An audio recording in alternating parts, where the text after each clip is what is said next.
네, 강프로입니다. 자, 오늘 에코프로 머티리얼즈 5% 정도 하락 구간에 들어왔습니다. 여기 1월 11일 날 고가가 나왔습니다. 24만 4천 원의 고가가 나왔고, 그리고 하락세를 한 3일 정도 이어왔더니 지금 22만 원까지 하락폭을 키웠습니다. 걱정하시는 분들이 있을 것 같아요. 근데 걱정하실 필요가 없습니다. 그리고 에코프로 머티리얼즈는 에코프로 BM을 기준해서 움직입니다. 오늘 에코프로 BM도 하락세를 보이고 있죠. 그리고 에코프로 BM이 내리면 포스코 퓨처엠도 그렇고요. LNF도 그렇고 양극재 업체가 전체적으로 약세 구간에 들어가기 때문에 그쵸? 오늘 전체적으로 시장이 좋지 않은 건 너무 당연합니다. 왜? 에코프로 BM을 포함해서 그쵸? 연관돼서 움직이는 종목들에 대한 규모가 너무 커졌어요. 자, 보세요. 에코프로 BM이 움직인다. 그러면 시가총액 30조. 에코프로가 움직인다. 그러면 시가총액 16조. 그리고 포스코 퓨처엠이 움직인다. 같이 움직이니까 시가총액 3에서 4조 정도 되고요. 그리고 LNF까지 같이 움직인다 그러면 시가총액이 한 6조대 정도 되기 때문에 이걸 다 합쳐놓잖아요. 그럼 시가총액 기준에서 거의 그쵸? 에코프로 머티리얼즈까지 포함하면 거의 한 100조 가까이 시가총액이 높아집니다. 70조, 80조 그 이상도 돼요. 근데 지금 고가 대비해서 어느 정도까지 빠진 겁니까? 에코프로 BM 기준에서 58만 원에서 그쵸? 11월 달에 저가 18만 원을 찍고 그리고 지금 29만 원까지 반등이 나온 그런 상황이니까 어떤 상황이라는 거예요? 고가 대비해서 거의 한 50% 정도의 하락세를 보이고 있는 그런 상황이다. 제가 이걸 왜 이야기를 드리느냐? 주식시장은요. 미래 가치를 반영합니다. 58만 원을 갔었던 건 실적이 58만 원까지 올라가서 자, 이때 58만 원이었을 때 에코프로 BM의 시가총액은요. 대략 한 55조에서 60조 사이입니다. 그렇죠? 자, 지금 29만 원이었을 때 시가총액이 28조잖아요. 여기서 곱하기 2를 딱 해보세요. 어느 정도 나오죠? 60조 가까이 되죠. 50한 7, 8조 정도 됩니다. 자, 그렇다 보니까 우리는 지금 실적을 대비해서 주가가 고평가됐다 안 됐다를 논할 필요가 없는 거예요. 그 가치도 없는 거예요. 왜 그러냐면 시장의 평가가 이렇게 주고 그리고 시장의 평가가 높다고 판단이 되니까 어떻게 돼야 돼요? 18만 원까지 또 떨어지고 다시 반등이 나오잖아요. 어차피 시장의 평가의 저가는 나왔고요. 그리고 고가도 나왔습니다. 그러면 지금도 고가 대비해서 즉 시장이 높게 평가했었던 고가 대비해서도 50% 이상의 하락 구간에 있다는 겁니다. 그러면 이렇게 좋게 평가를 받았었던 즉 시장의 평가가 높게 평가를 받았었던 이때 구간에 나왔었던 실적에 대한 부담 요인은 지금은 해소가 됐고요. 그리고 무엇보다 하락을 추가적으로 해서 완전히 박살이 나기 위해서는 앞서 말씀드렸죠. 환율도 같이 움직인다고 시장이 동반해서 박살이 나는 구조가 이미 갖춰졌습니다. 이미 갖춰졌기 때문에 우리는 이 구간에서 생각해야 될 건 그쵸? 추가적으로 하락했을 때 나올 수 있는 환경, 즉 환율이 추가적으로 올라갈 수 있는가, 그랬을 때 미증시가 급락을 할 수 있는가, 그 부분에 대한 내용인데 그럴 가능성이 지금은 없습니다. 그러면 에코프로 BM이 하락하는 구간에서 반등을 확인을 하세요. 그렇죠. 그리고 나서 에코프로 머티리얼즈의 가격을 잡고 매수하면 된다. 무슨 얘기냐면 에코프로 BM을 기준해서 에코프로 머티리얼즈를 잡으라는 이야기입니다. 왜? 에코프로 BM은 올라가면 올라갈수록 매물에 대한 압박을 받아요. 물론 소화됩니다. 소화되는데 그것보다 더 빠르게 진행되고 있는 게 에코프로 머티리얼즈예요. 신규 상장된 지 얼마 안 됐고 지금 신고가 구간에 있기 때문에 이렇게 보면 되게 높아 보여요. 그런데 실적을 대입하잖아요. 그럼 에코프로 머티리얼즈는 비싼 게 맞습니다. 그런데 에코프로 BM도 그건 마찬가지예요. 근데 과거에 우리는 봤잖아요. 그리고 이게 지난 어떤 그런 상황에서도 예를 들어서 하이닉스 한번 볼게요. 왜 비싼 주식이 더 가는지. 자, 보세요. 15만 원이었을 때 주가가 쭉 빠졌죠. 1년 반 동안 빠져서 어디까지 빠졌나요? 50% 빠졌죠. 근데 21년 3월 달이에요, 이게. 이때부터 21년도에는 실적이 서프라이즈가 나왔습니다. 자, 그러면 여기서 우리가 한번 생각을 해봐야겠죠. 실적이 서프라이즈가 나오는데 주가는 왜 빠질까? 실적 확인시켜 드릴게요, 제가. 자, 이 내용을 보시면 23년도에는 적자가 확정되어 있어요. 그렇죠. 근데 21년도의 실적은 12조 4천억, 20년도의 실적은 5조 원 정도입니다. 그러면 성장폭이 120% 정도 되죠. 그러면 보세요. 1년 동안 성장폭이 120%인데 주가는 먼저 올라가니까 21년도에 그냥 계속해서 빠집니다. 그리고 나서 금리가 가파르게 올리는 시작점에 맞춰서 뭐가 나왔어요? 반등이 나왔다. 고금리를 유지하는데 계속 신고가다. 성장주가 계속 간다는 겁니다. 수요가 계속 늘어나는 주식들이. 그러면 이 내용을 그대로 갖고 와서 에코프로 BM과 에코프로 머티리얼즈에 대입하면 어떻게 됩니까? 자, 보세요. 당연히 고가 대비해서 시장의 평가 자체가 굉장히 많이 낮아져 있다. 시장의 평가를 계속해서 높게 받기 위해서는 추가적인 수주 모멘텀이나 그런 부분들이 계속해서 발생을 해야 되는데 이건 우리가 정확하게 언제 수주가 나올 것이다 이렇게 알 수는 없죠. 예를 들어서 에코프로 BM 기준에서 12월 달에 뭐가 나왔습니까? 44조짜리 수주가 나왔잖아요. 그러면 에코프로 머티리얼즈에서 하고 있는 전구체 생산에 대한 부분까지 계속해서 늘어날 수밖에 없죠. 왜? 전구체는 양극재를 만들기 위해서 필수적으로 필요하니까. 그러면 공시 나오고 추가적 상승. 그렇죠? 근데 공시는 어디서 나왔다? 에코프로 BM에서. 그리고 에코프로 머티리얼즈가 움직이죠. 그쵸? 그러면 최종적으로 공시는 어디서 받아요? 에코프로 BM에서 받아요. 왜? 고객들을 상대하니까. 그리고 전구체를 받아다가 양극재를 만들고 양극재를 직접적으로 파는 역할까지 하고 있으니까. 그러면 우리는 한 가지 내용만 기억하자 이겁니다. 매물대를 무시하지 말자. 근데 매물대에 대해서 더 가벼운 게 에코프로 머티리얼즈고, 에코프로 머티리얼즈를 매수할 때는 에코프로 BM을 기준해서 매수를 하되, 에코프로 BM은 그쵸?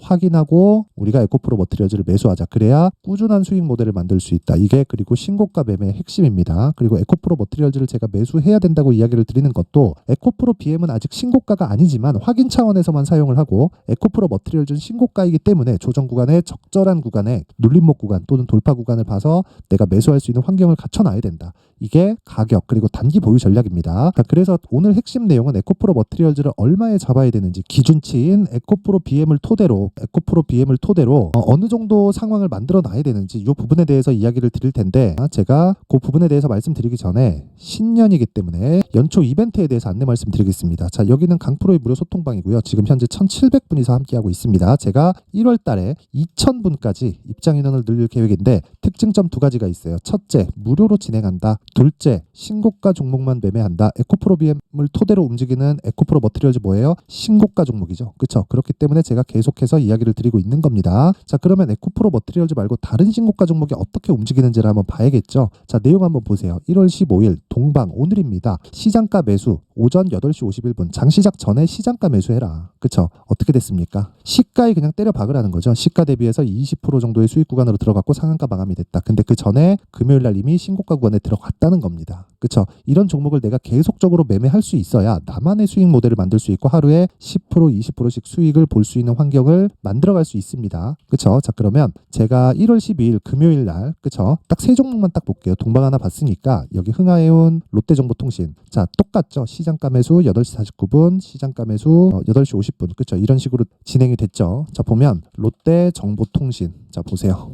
오늘 보합권에서 등락을 보이고 있고, 금요일 같은 경우에 어떻게 해요? 시가 대비해서 5% 상승 마감. 그쵸? 그리고 고가 19%까지 커졌습니다. 오늘 하락하면 그냥 정리하고 끝이에요. 저는 소통방에서 진행하는 모든 종목은 스윙으로 진행을 하고요.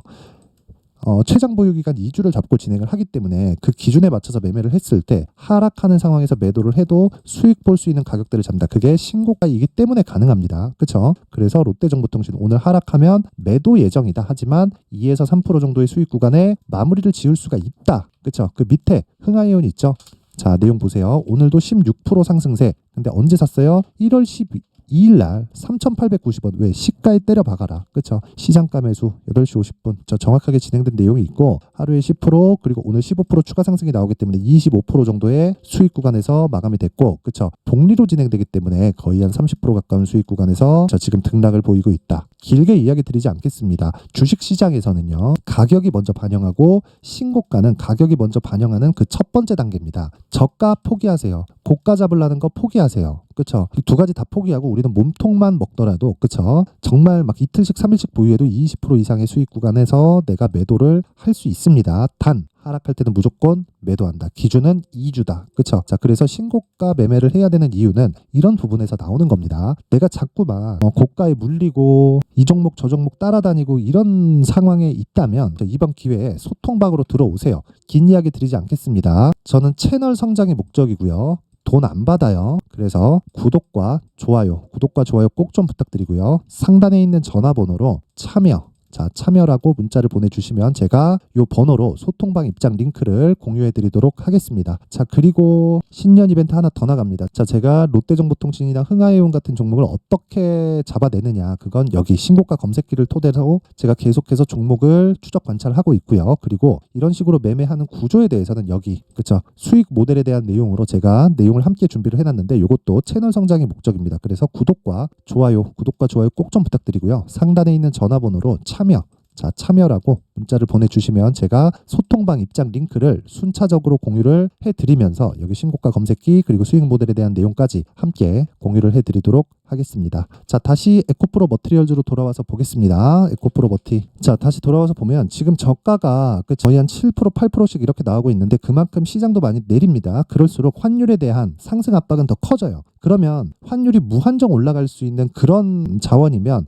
문제가 될 수 있겠지만 그럴 수 있는 자원이 아닙니다. 그렇죠? 그래서 우리는 저가 구간을 정확하게 잡을 수는 없지만 지금 매도를 할 필요는 없다. 보유하고 있었을 때. 하지만 신규를 고려하고 있었을 때는 잠깐 기다려라. 그렇죠? 잠깐 기다려라. 반등은 나온다. 근데 그 기준치를 환율을 기준해서 잡고요. 환율이 연동하는 걸 급등락하는 걸 내가 다 맞출 수 있다. 이게 아닙니다. 환율은 올라가면 떨어집니다. 왜? 달러하고 연동이 되어 있기 때문이고 달러와의 연동치는 연준에서 결정하기 때문에 연준의 그 시기적인 문제만 있을 뿐이지 다시 말씀드리지만 금리는 내려갑니다. 그러면 당연히 성장주가 부각받을 수밖에 없고 성장주가 부각받는 과정에서 우리는 무조건이에요. 무조건 에코프로 BM을 토대로 에코프로 머티리얼즈를 무조건 잡자. 그렇죠? 보유하고 있다면 이제는 굳이 매도할 필요 없다. 그리고 내가 신규를 고려하고 있다면 잠깐 기다리고 가격대를 체크하자. 그렇죠? 그래서 그 부분에 대한 내용이 여기 에코프로 머티리얼즈의 가격 그리고 단기 보유 전략으로 준비를 해온 겁니다. 이 내용이 20페이지에서 걸치기 때문에 제가 영상에서 이야기를 드리기에는 사실 한 2시간에서 3시간 정도 이야기를 계속 해야 돼요. 그래서 제가 이런 식으로 내용 준비를 해온 거니까 이것도 채널 성장의 목적입니다. 그래서 구독과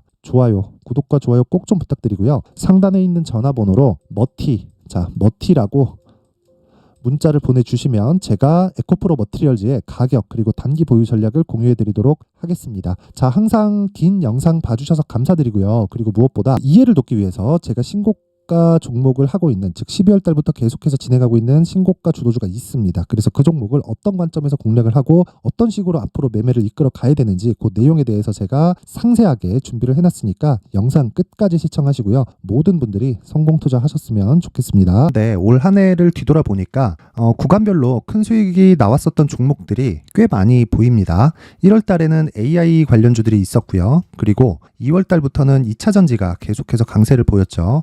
자, 그리고 나서 3월 달이 되니까 AI 반도체 관련주들이 신고가를 만들면서 5월 달부터 시세를 큰 폭으로 냈죠. 저가부터 따진다면 한미 반도체와 같은 종목들도 올 한 해 6배 정도의 시세가 나왔습니다. 혹시라도 올해 수익을 보지 못하신 분들이 있다면요.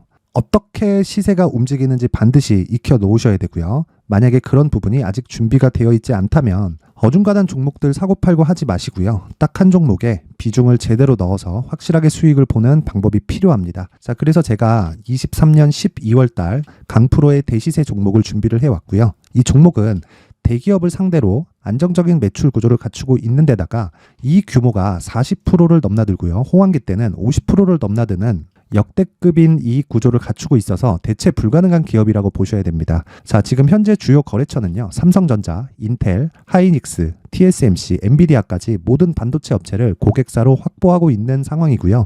이 재무제표 상황을 보면요. 이익률 자체가 넘사벽인 걸 알 수 있습니다. 넘을 수 없다는 거겠죠. 첫 번째 급등 포인트를 보면요. 앞서서 보여드렸었던 실적은요. 23년도 개화 시기에 접어들었었던 AI 반도체의 실적이 포함되지 않은 실적입니다. 자, 그런데 올 한 해 개화 시기에 접어들었었던 새로운 반도체의 실적치가 더해지면요. 질적인 성장보다 양적인 증가가 함께 이루어지게 되고요. 그런 부분을 한미 반도체가 이미 시세로 보여줬죠. 저가부터 6배 강세를 보인 상황이 있습니다. 강프로의 무료 소통방이죠. 어떻게 매매를 했느냐. 5월 25일 날 그쵸? ISC를 49,800원에 매수를 했고요. 자, 그리고 나서 2달도 되지 않아서 한 100% 정도의 수익을 만들어냈습니다. 자, 근데 6월 2일 날 내용 한번 확인해 보시면 자, 한미반도체 26,000원까지 올려서 잡겠다는 내용이 있죠. ISC와 함께 새로운 반도체 관련 종목입니다. 이때 당시 가격이 25,650원이었는데 그냥 올려서 잡으라는 거겠죠. 지금 현재 한미반도체 가격이 62,000원인 걸 본다면요. 항상 주가는요. 신고가 이후에 공략하는 것이 좋고 그랬을 때 단기간에 100% 수익이 가능한 구조를 만들 수 있습니다. ISC도 그렇고 한미 반도체도 마찬가지예요. 당연히 에코프로도 마찬가지입니다. 두 번째 급등 포인트를 보면요. 자, 개인용 PC를 비롯해서 서버, 클라우드, 그리고 우리가 사용하는 스마트폰까지 기본적인 PC 구조와 동일하고요. 새로운 반도체의 구조도 동일한 구조를 갖추고 있습니다. 자, 근데 한미 반도체의 상승 이유도요. 이러한 구조가 동일하게 진행되기 때문이고 이 구조는 절대로 바뀔 수가 없습니다. 11월 달에 새로운 뉴스가 나왔습니다. 자, 온 디바이스까지 더해지면 비메모리의 사용처는 계속해서 증가할 것은 너무 당연한 이야기고요. 그런 부분을 감안했을 때 이 기업은요. 질적인 부분에 대한 성장이 아니라 양적인 증가까지 이룰 수 있는 상황이 된 겁니다. 한미반도체의 시세를 보면 아직은 굉장히 저렴한 상태를 유지하고 있고요. 세 번째 상황을 보면요. 엔비디아의 실적인데요. 이건 올해 초 대비해서 4배 정도의 상승폭이 나왔고요. 그 주가도 그 정도가 당연히 올랐죠. 주식 투자를 할 때는 예상하는 게 아니라 확정치를 보고 매매를 해서 수익을 낼 수 있어야 됩니다. 앞서서 제가 보여드렸었던 내용인 ISC도 그렇고요. 한미반도체도 그렇고 확정된 내용이 있었죠. AI에 대한 개화 시기에 맞춰서 삼성전자와 SK 하이닉스가 강세를 보이는 구간이 있었고요. 엔비디아가 강세를 보였습니다. 삼성전자도 그렇고 하이닉스도 그렇고 엔비디아도 마찬가지고요. 생각해 보시면 세력들이 어찌할 수 없는 정도의 사이즈를 가지고 있는 그런 종목들이죠. 그렇기 때문에 제가 계속해서 이야기를 드리는 겁니다. 확인하는 데는 확정치가 필요하다고요. 엔비디아 실적만큼 확실한 재료가 있을까요? 엔비디아의 실적의 증가세는요. 앞으로 다가올 AI 반도체의 수요 증가가 있을 수밖에 없다는 거고, 그리고 그에 맞춰서 단가는 폭증하고 있는 상황인 게 엔비디아의 실적을 보면 알 수 있고요. 그리고 삼성전자와 SK 하이닉스로 연결이 되고요. 그래서 한미반도체가 올라온 그런 상황입니다. 한미반도체만큼 추가적으로 상승할 수 있는 종목이 있다는 게 하이닉스를 포함해서 삼성전자의 시세 그리고 엔비디아의 실적을 보면 알 수 있고요. 그래서 준비한 4분기 대시세 종목, 내년 초까지 강세를 보일 수 있는 종목을 준비를 해왔습니다. 어렵게 생각하지 마시고요. 기본적으로 신고가 구간에 있는 종목이기 때문에 하락에 대한 저항성은 충분히 갖춰져 있는 종목이고 이미 시세가 시작이 됐습니다. 무엇보다 중요한 건 얼마에 사는 걸 텐데 제가 그런 부분까지 상세하게 준비를 해놨으니까 영상 상단에 있는 전화번호로 대시세라고 문자를 보내주시는 분들에 한해서만 무료로 공개를 하도록 하겠습니다. 매매하는 과정에서 수익이 잘 안 난다 하시는 분들은 이 종목 딱 받아가서 큰 수익 내셨으면 좋겠습니다.